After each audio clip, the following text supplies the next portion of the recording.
Hello, traders. FX Pip Collector here. Today is Tuesday, September 30th, and this is my PM recap for gold, and we're on the 1 hour time frame.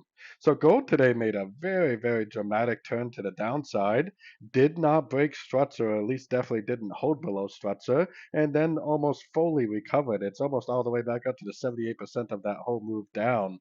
Now, gold is definitely in an uptrend on the monthly, the weekly, the daily, the 4 hour, every single time frame above the 1 hour time frame is definitely still an uptrend. So definitely do not rule out the possibility of gold going up and making like a double top and perhaps even pushing further.